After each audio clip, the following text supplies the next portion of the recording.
Hey everybody, welcome back to When Creatives Thrive, a Create Baltimore podcast. I'm Stuart Rustin, and before we get going, please remember to like, comment, subscribe, anything you can do to help us to continue telling creative stories. On this episode, we are joined by Baltimore-based poets, organizers, cultural architects, and slam champions, Kenneth and Unique Robinson. Their shared story begins at a poetry competition where they met as young artists, finding their voice in the power of spoken word. From that early connection, they built a creative partnership that has spanned decades and includes a recent collaboration on a theater production titled The Slam. We'll also get into their work as curators of the Revolutionary Writers Poetry Festival, happening this May at the Voxel in Baltimore. This 3-day gathering, produced in partnership with Maryland poet Laureate Lady Brion, is designed to bridge Baltimore's poetry communities with workshops by day and powerful performances by night. We'll also discuss how both Kenneth and Unique have navigated their identities as queer artists while deepening their commitment to their craft. Kenneth, Unique, thank you so much for being here on When Creatives Thrive. Absolutely excited to be here. Yes, thank you for having us. Hey, so for listeners who are just discovering your work, how do you typically describe yourselves as creatives? How did poetry become the through line connecting all those things too? Well, for me, poetry started in a 5th grade classroom in Park Heights at Arlington Elementary. It was a standardized test called You're a Poet and You Don't Know It. And I wrote my first poem called Friends Forever, and the friend died in the end. It was very sad. Oh, that is sad. Yeah, that should tell you everything about, I guess, where I was at 10. But anyways, I loved that poem. I thought it was a beautiful poem. And so I felt really proud of it. Yeah. Just the storytelling. And then shared it with my friends, shared it with my family. They really loved it. And they were like, hey, can you write me a poem? And I was like, oh my God, sure. I guess this is cool. I'll do it.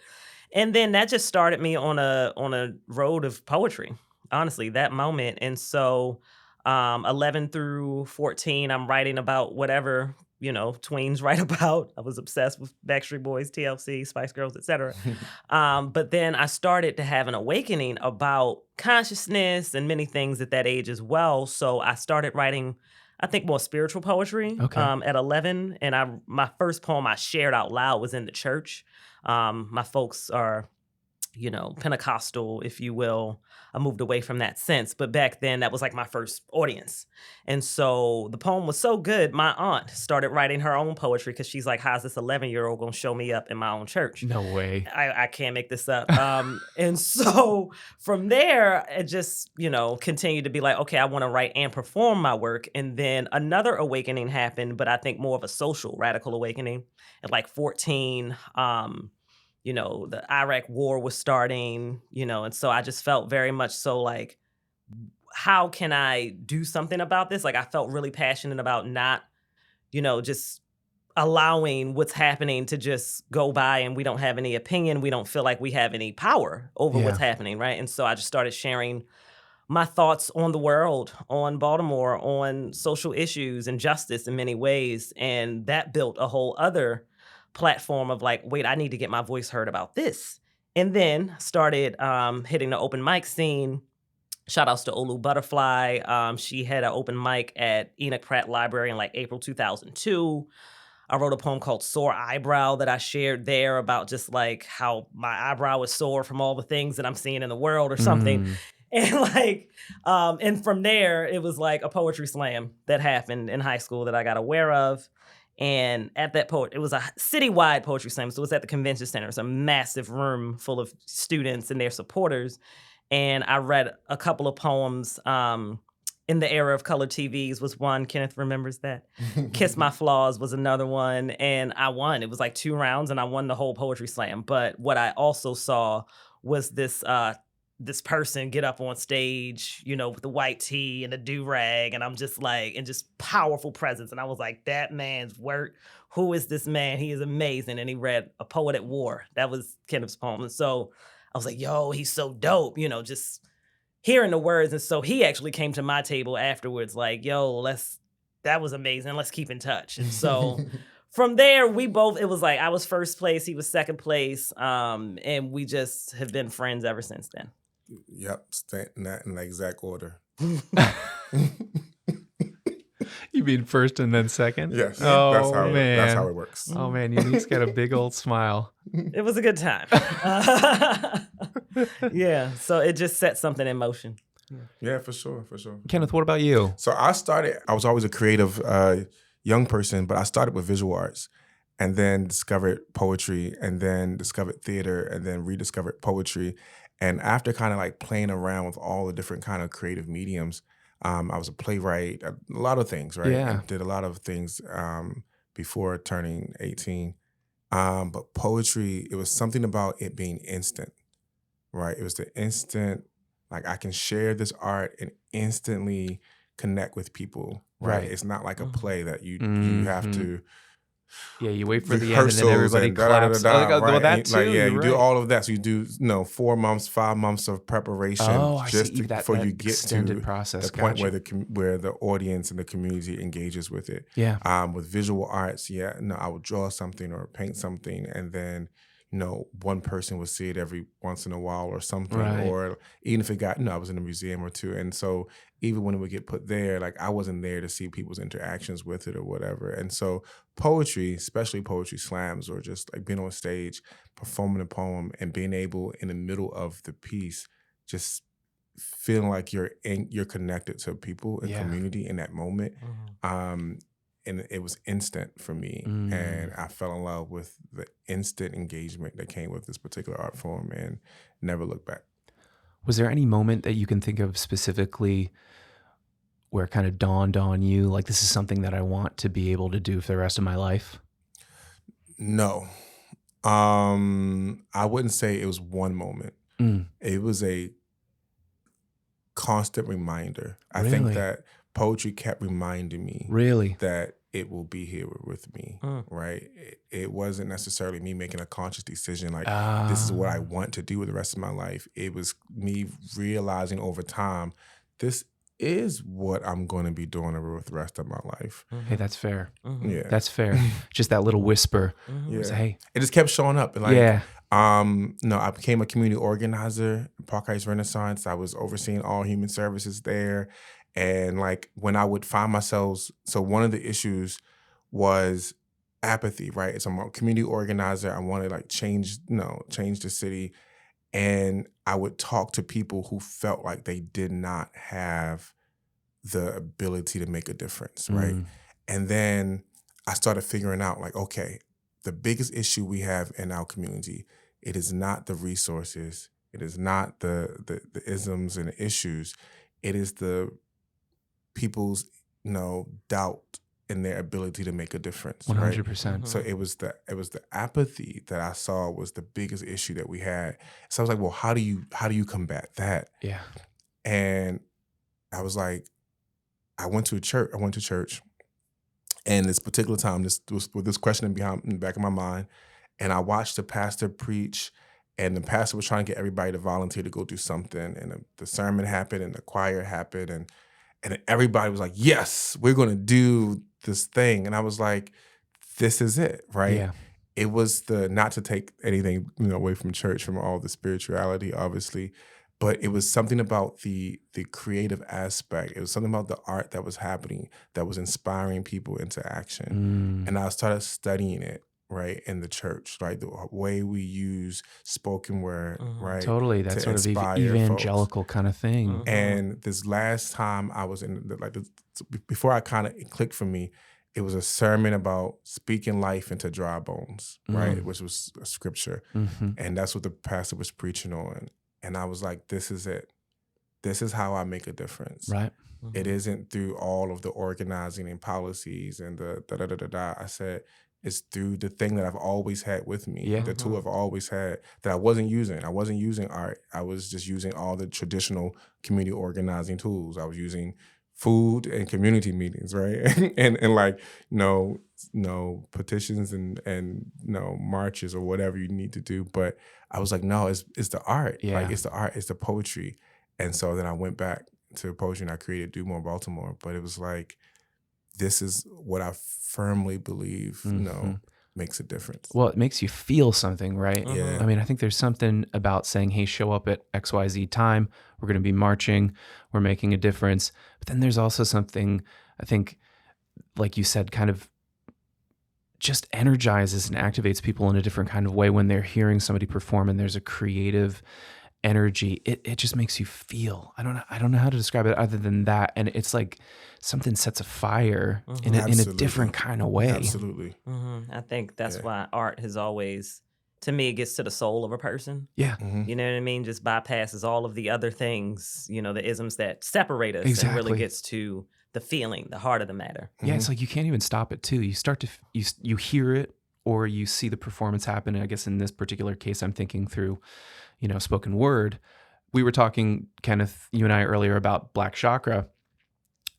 I remember hearing him speak and feeling that same kind of way. It was like something I wasn't expecting. He started performing and I could, in my mind's eye, I could kind of picture what was going on and I could feel it. And it was no longer just like text on paper or written word on a physical, plane. It was like it became sort of part of me in a weird way. I felt connected to it. Yeah. And that's what I think spoken word has the power to do, especially like poetry, period. But like spoken word brings it to stage. It brings it to life, right? We breathe life into the poem. Totally. Right? It's where poetry meets theater. Totally. And like as the best of both worlds. Totally. Yes. And it does something different than I think other art forms for sure. I also wanted to walk it back a little bit because you both mentioned that you met early on in this poetry journey at Slam, I believe. Yeah. Which is crazy. So you've had a connection for a long, long time. A very long time.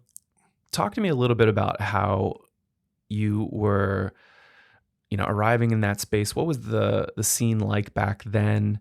And I'm gonna go first. Go ahead. So interesting enough, when I met Unique, I entered this space with as much ego as you can muster at that point in your life. And so I entered the space knowing I was going to win. It wasn't no question. I wasn't even paying attention to the other poets on stage. It wasn't no reason to. I was waiting for my turn because I was going to go and win. And I'm going to go up there and win. And then at some point, without even knowing what was happening on stage, I did not hear the poem. All I saw was everyone on their feet applauding. And my father included. Sit down, sir. What are you standing up? Sit down. But everyone is on their feet applauding. I go, wait, like I'm here. I'm not even on stage. What just happened? Yeah. And I just see Unique. And Unique, you all at home, can't see, but pretty small, small human being. And even smaller back then. Yes, mighty, but mighty. But mighty. And I see this, this very little human just walking off the stage. And I was like, what did she do? Right? What happened? Why is everyone standing? Right? And so it's 2 rounds. And so we both make it to the second round, right? And so now I'm locked in. I need to see who is she and why did she just have the entire room, a massive room at the convention center, all on their feet? Like, who are you? What did you just do? Because I missed it. I feel like this was before cell phones. I wasn't even texting. I don't know how I missed it. But I just missed it. Even texting. I wasn't even scrolling. Right. I don't know what I was doing. But I locked in. I want to say, and it was for the second poem. I'm not positive. I think it was in the era color TVs. It was. Yeah. And so then I'm locked in. I'm watching. And she performs this poem. And I was like, I don't even know most of those words. And I'm just like, it was so phenomenal that I was like, I don't even want to go up there now, right? And there's no one that has ever made me feel that way before. And I was just blown away by the brilliance and the cadence and the poise and the everything, right? That I saw up to that point, because it was beyond anything I've seen up to that point. For us, all of her peers blew us all away. And I was like, yes, more of this, please. And so I was like, I gotta be friends with her. Wow, that's awesome, because I feel like that you could have taken the approach of, this is my rival. Yeah. This is the person that I can't connect with. But it went the other way. It She was wasn't my rival. She showed me she wasn't my rival. She showed me that I'm not on her level. I'm not your rival. I am your teacher. Is what she showed me on that stage. For me, I did not have that perspective. I was very much so like, he is dope. I want to know who he is too, you know? Yeah. And I think that's the thing of poetry back then, like, and it still is now, but we were all just so supportive of one another's work. Right. Yeah. So we would go to open mics. It was real. Not everybody, but a lot of people were on a humble.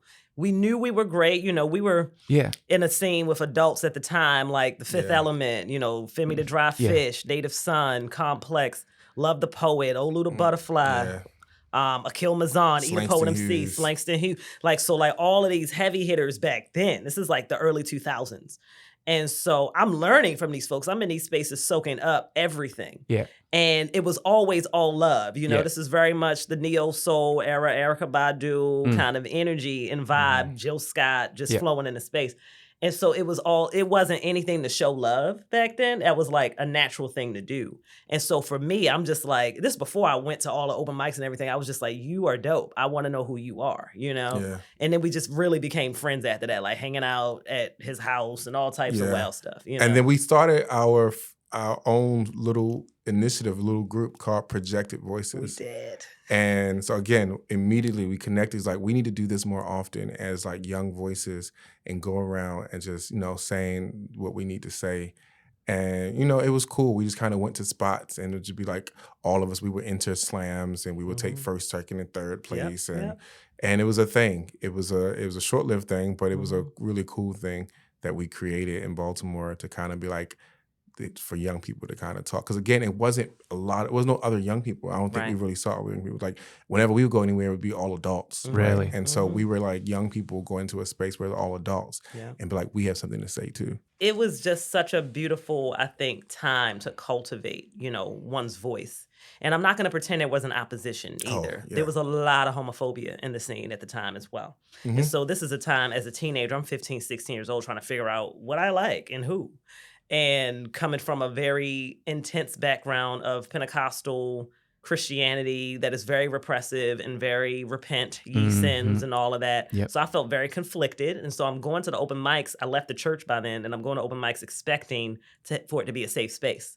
And it turns out it wasn't, right? So Really? yeah, I mean, people were just saying it was like No, it was blatantly not a safe space. Not at all. Like they cleaned up a lot now, but back then it was like expected that you believed, you know, this dominant belief, heteronormativity and all of that. And that was very much so loud in the open mic scene. And like as a kid, I was like, yeah, but I don't agree. Can you not agree with this? And so I started writing response poems to that. Yeah, I was going to say, that's a fundamental part of the history or the tradition of spoken word, slam poetry. I mean, it's not just the art form, right? It's like there's usually some kind of a social justice and or a message just about the way that we can be better as a community, as a people. It's a truth-telling mechanism, I think. Yeah. Yeah, but I remember in that same vein where I'm going to leave the names out, but Unique and I both went to the same open mic like we will always do. And I wrote my very first poem about being queer. It took a lot to get me on the stage to share it, but like, I was like, okay, I'm going to do it. And I did it. And then the host came in right behind me. The audience clapped and was affirming, which was great. I felt proud of myself. And then the host came up and said, God made Adam and Eve, not Adam and Steve. Don't forget that. And completely silenced this me as a young person. Yeah. And I never felt comfortable doing it again. I never went back. I never could do it again, right?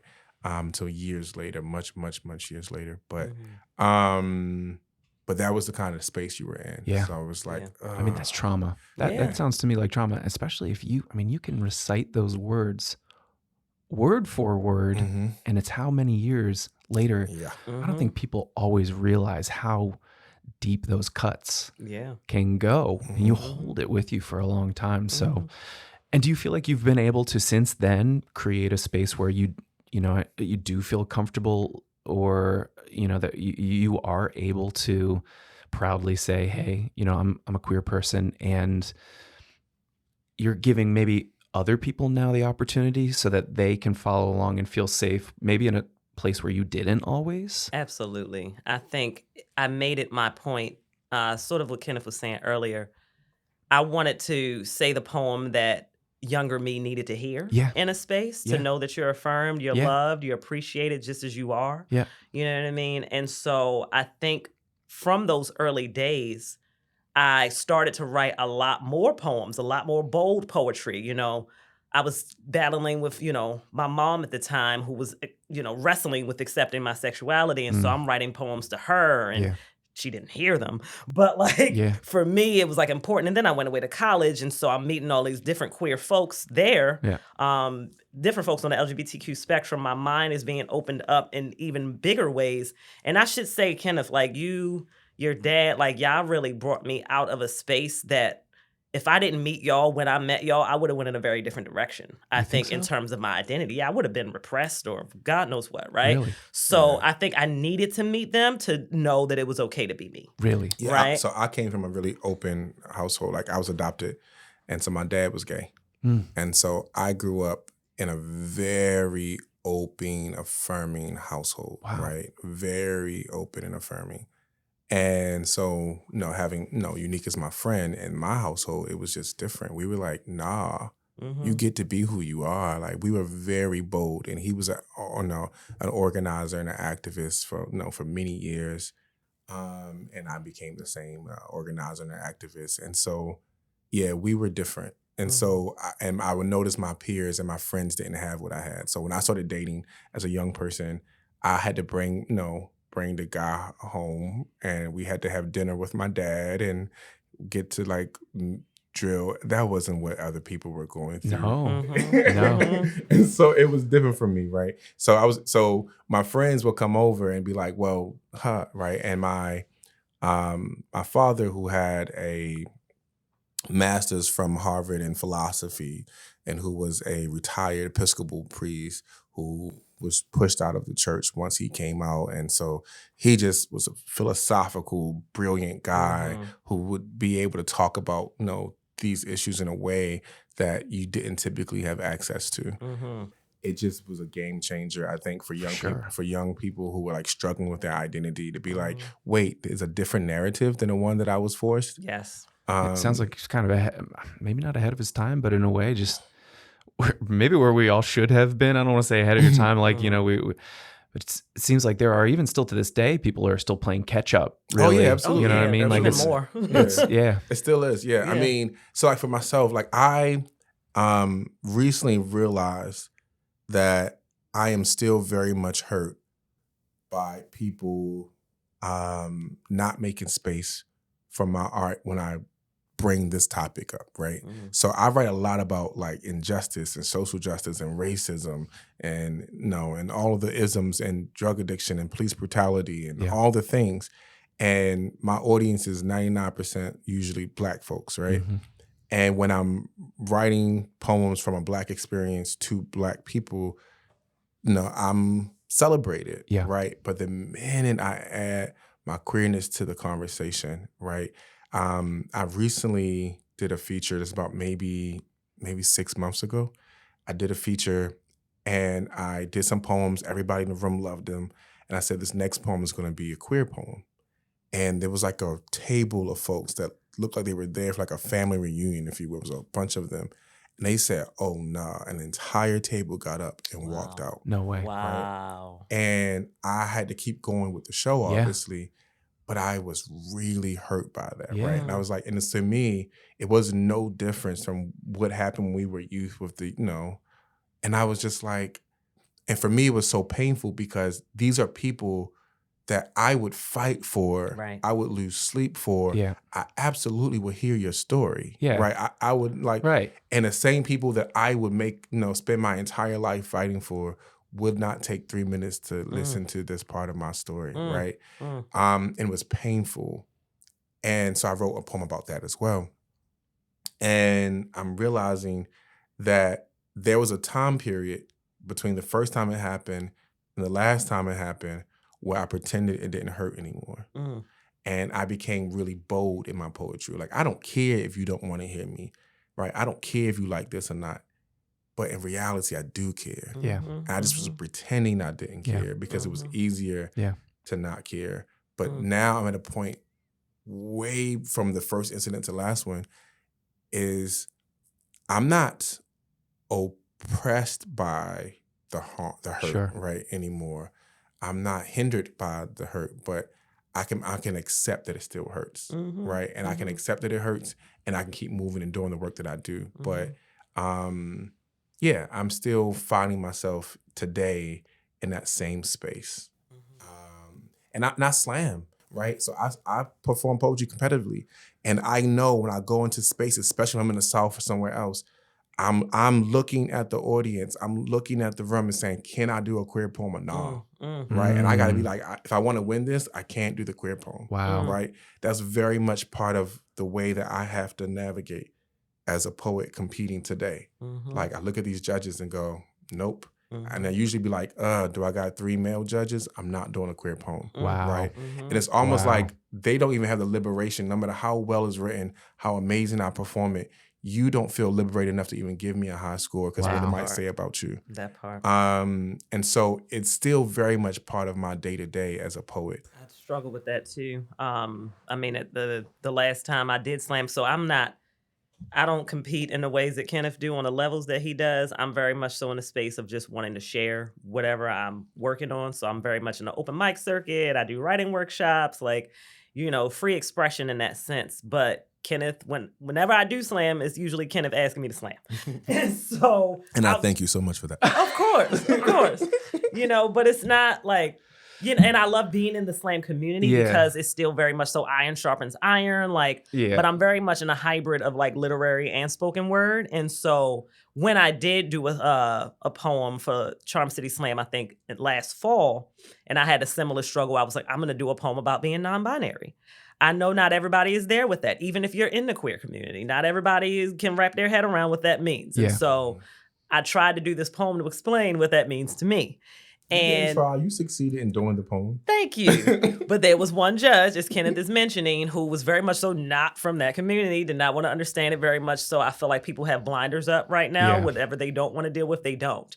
And it's just immediate resistance and opposition. And so he gave me the lowest score of the night. It was like a 6.4 or something, which is like that's like a diss to a poet. It's like, oh, you really didn't like that poem. Like you fell flat on your face. Yeah, but everybody else I could see, well, it was a connecting 8s, with them. 9s, but so I was like, I expected it though, right? And so with me, similar to what Kenneth is saying, there is like a sting that happens, but it's like, but I already knew that though. But I still, that wasn't gonna make me silent, right? I still deserve to share this poem and to be seen for who I am, because there were also many people in the room younger than me, people that also were non-binary who were like, yes, girl, I see you. I'm so glad you did that piece. I'm going to put you a little bit on the spot because I'm curious if you could share a little bit of that. Was there a specific portion of that piece that you think was maybe the most challenging, or the thing that person heard and was just like, no?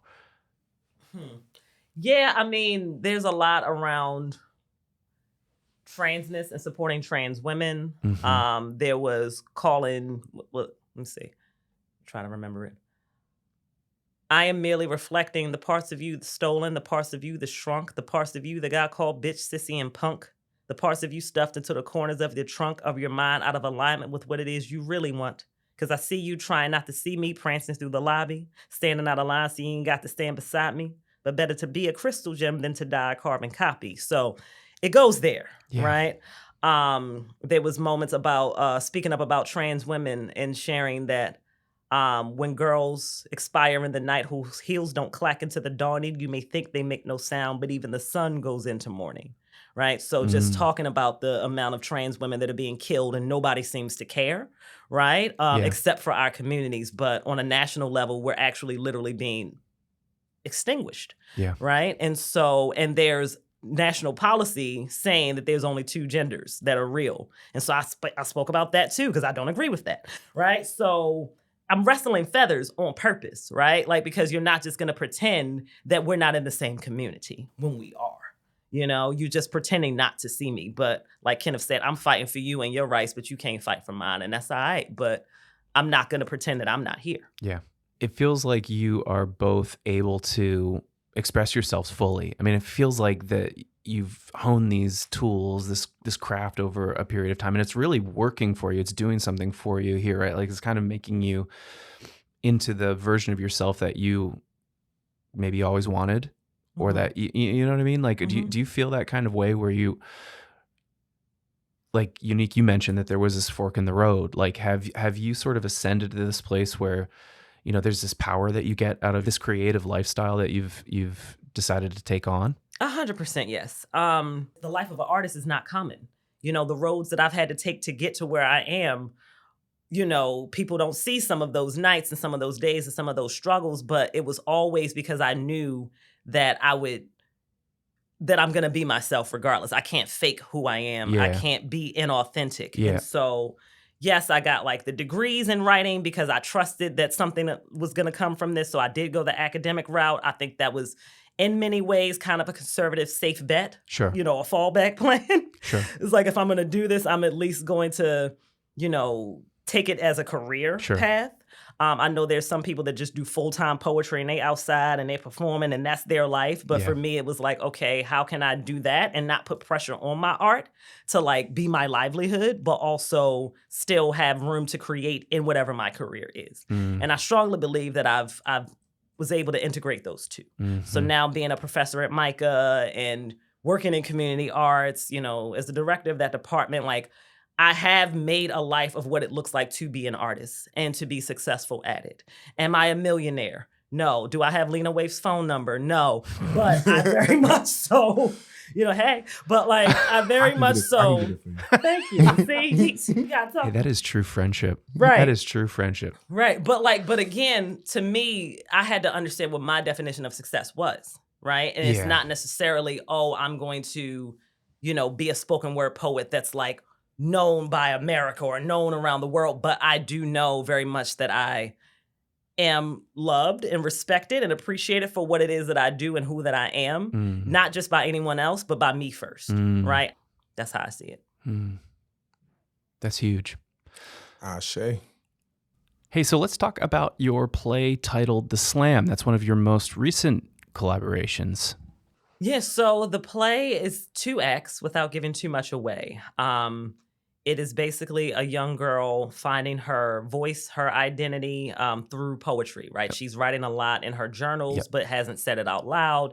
She stumbles upon a workshop. Her parents, they're also really a big part of the play and a part of her life, give her like a flyer for this writing workshop. And she's like, you should probably go, because what else are you doing with your life right now? You dropped out of school. What's going on? And so she goes and she meets this whole like array of characters who are essentially archetypes from the poetry slam scene, right? So, and Kenneth just has known and seen a lot of these archetypes. And so I'm not going to give that away because that's part of the story, but you have to come see it. But they essentially helped her to build her voice up for herself, right? Okay. Just by seeing them as lived examples of people who were struggling with their own things and, you know, were able to find that and write those things out through poetry. And then basically they're all gearing up for this poetry slam. Who's going to win? That's the big thing. And then the second act of the play, you're actually in the poetry slam. So the audience, now they have no idea, but they become a part of the experience. Wow. It is immersive theater in that sense. Yeah. So yes, but also I would say is that we're telling 2 stories at once. The first story we're telling is exactly everything Unique just said, right? It's about this young girl, this young woman discovering her voice in community, right, with other poets. But I think the second story we're telling is what is slam to a world of folks who've never experienced it. And the other thing that's cool about it is that what it gives you, what slam poetry doesn't give you typically, is the backstories. You kind of get to meet the folks and understand the stories behind that inspired the poems, right? Which I think is a great, behind the scenes opportunity that you don't typically get with slam poetry. I wanted to talk a little bit about the residency that you all have coming up at the Voxel this year. What made that space feel like it was the right home for your current work? And what are you hoping to explore during that residency? Well, I thought that I mean, for one, it's just a beautiful state of the art theater, right?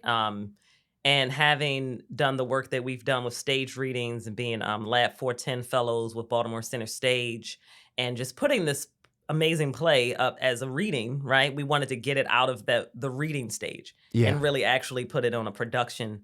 And so I saw that the Voxel had summer residencies, and I was like, oh snap, Kenneth, should we do this? And so I was like, let's just apply and see what happens. And then we got it. And so we're like, oh snap, we need to like do it now, right? Yeah. But it's been, a winding journey as to whether or not we were going to do the full production, because it's happening in May. May 15th through the 17th is that weekend. Kenneth can talk more about what's actually going to happen that weekend, but we did have to pivot to do a Revolutionary Writers Poetry Festival as a way to gain more support for the slam play, because, we currently have a director. Shout outs to Charlique Roll.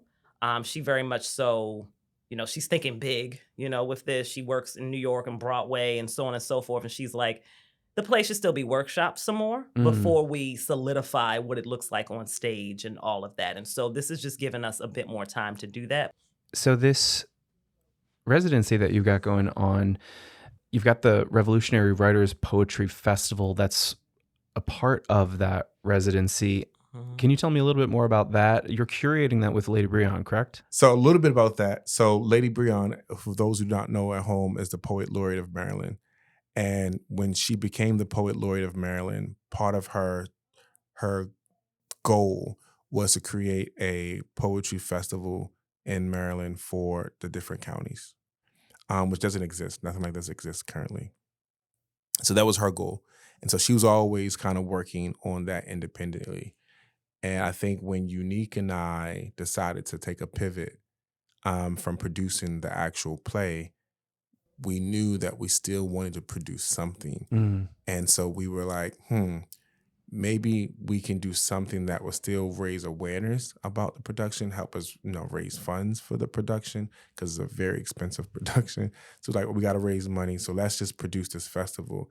And it's like, well, if we're producing a festival and you have to produce a festival, let's co-produce this festival together, right? And that's kind of how it came to be. And yeah, so the first day of the festival, all throughout the weekend, there will be workshops, like essentially boot camp for slam poets coming from all across the country, folks who are right here. And there's amazing, esteemed slam champions who are leading those workshops for people who just want to continue to better their craft. And then at night, we are at the Voxel having shows, right? So that first night, I'm doing a one-person production. I have a play called Old Baby. It's like Old Bay, spelled weird because me. But it's a play. I love Old Bay, right? Shrimp, all the things, crabs, go on. And so, yeah, it's very tongue-in-cheek, but very much so about my life story. And it's told through storytelling and narrative, but also poetry, like just poems that I've written over the years. And so I'm doing that as the Friday night part of the production. A couple of my good friends who are also poets and performers are going to do opening acts before that. And then Saturday and Sunday are like underground slams, tag team slams, you name it. Yeah. So if you want to kind of get like a sense of what is slam, and I think a lot of the things that we basically took the elements of the play and broke it up into a festival, right? So you have the workshop components, you have the production components, you have the community bonding moments. Like you have a little bit of everything. We've already sold out of some of our tickets already before there's even a website. We don't have all we had was a save the date, right? And we're selling out all the tickets from just a save the date because of the need of this space, right? There's so many poets who are like, they've never felt seen, that folks do not respect spoken word or slam poetry in the literary community. And so therefore, there's lots of poetry festivals, but there's no place for them. Right. And so poets from all over, we have poets from Arkansas, we have poets from Texas, poets from everywhere already buying tickets to come to this because it's like, we don't have this anywhere else. What does that support feel like, knowing that so many people are looking to you and obviously appreciate the work that you're putting into not just the festival, but also this show that you're producing independently? Like I know Baltimore Center Stage has given their support and has helped to sort of shepherd this project through. What does that feel like? It sounds like you put a lot of time in over the years, just trying to give back. Maybe some love is starting to get shown in your direction now. Yeah, it feels great. I'm really grateful for all of the folks that support our work, believe in our work, believe in the vision, right, that we have and have held. We've been holding on to this play since like 2020, right? And so COVID hit and that just thwarted everything. Yeah, We were full steam ahead. Yeah. Then we had directors, we had the actors and actresses, we had, the production team. So, and then we had to halt everything, right? And then we just kind of sat on it for a while. And then Kenneth was like, let's re-engage this, and then that decision hit center stage. Like, hey, we want to help actually, you. it was center stage that actually told us to re-engage. Really? well they were then. like, hey, you got I this awesome I idea. happened to be having a meeting with someone who happens to be the person who selects what plays is produced at center stage. And so she was talking about her process and how she travels the country in order to like look at new work. And I was like, well, I'm a playwright. And she was like, really? You're a playwright? I was like, yeah. And then she was like, well, send it to me. And so I was like, okay. So I sent it and didn't hear anything for 6 months. Ooh, yeah. And I wasn't going to ever bring it up again. I was going to pretend I never sent it, pretend it never happened. Let's just move on. Yeah, exactly. But then out the blue, 6 months later, I get an email saying your play is brilliant. Sometimes it takes that long. I mean, but it's a deafening silence though while you're waiting and you're like trying to pinch yourself. You're like, is this really happening? Yeah, exactly, Yeah. right? It's like time and time again, like the people that we have access to, the people we've been working with, I never imagined it. And they like, yeah, no, we need to dig deeper again. You're only on draft 8. We got 13 more drafts to go. God, yeah. And you're like, what? Theater is very meticulous, right? But I think by the time it hits the stage, you see that power. You see why it went through all of those. You see the polish for sure. Yes. I mean, it's just pristine at that point. Yeah. So now now the next phase is workshopping it. Yeah. Right, which I didn't even realize was part of the phases. And so I thought, okay, you did some readings, got a great feedback. Like we did our reading at center stage, you got like standing ovation, right? So I was like, that's evidence that we are ready. We are ready. And like, it's time to produce it. And our professional staff is like, you mean it's time to workshop it some more? Well, congratulations at the very least for just getting it to that point. Sounds like y'all have just continued to push through, persevere, kind of no matter what the circumstances. So I was hoping maybe you could leave us with a little bit of advice. Just wondering what are the sort of lessons that you would want to pass along to emerging artists and queer creatives, especially like, those just trying to find their voice. What would you say? My word is yes. I think that you're going to question yourself. You're going to question if you belong. You're going to question if you should still do it. You're going to question if you're good enough. You're going to question, a lot of this process internally. And I want the yes to be bigger than all the doubt and all the questions, because the doubt will come. The questions will come. And I just want to make sure that the yes is there, because absolutely yes, do it. Do it. Yeah, when there's a calling on your life, you can't help but not answer it. Right. And I find that the universe will try in many different ways to get your attention about this thing. You can try to run away from it, but it's going to try to bring you back. Right. And so pay attention to those signs, but very much so find your people. I think it's important to have community around this so you don't get in your head so much and feel so isolated. If I didn't have somebody like Kenneth rolling with me all these years, I'm pretty sure I still would have ended up where I was meant to go, but it helps very much to have somebody who always looks to your left, looks to your right, and believes in you and believes in what you're doing, and is trying to also just bring you with where we're going and know that collaboration, we can do so much more together. Well, I'm glad y'all found each other. Yeah. I'm also very glad that you were here with me today to tell us a little bit about the slam. Yeah, thank you so much for being here on When Creatives Thrive, and we hope to have you back soon. Yes, All right, you. definitely invite us back. Next time you come back, I'm going to be performing, okay? So make sure I'm dropping the bars when we come back, okay? Next time, we're dropping bars. Yes, that sounds good. All day. Thank you. Thank you for this. Was amazing. Thanks so much to Kenneth and Unique for joining the podcast, and thanks to you for listening. Remember, if you're a creative person with a story to share, reach out to me at srustin@promotionandarts.org to be featured on the podcast. And as always, when creatives thrive, we all rise.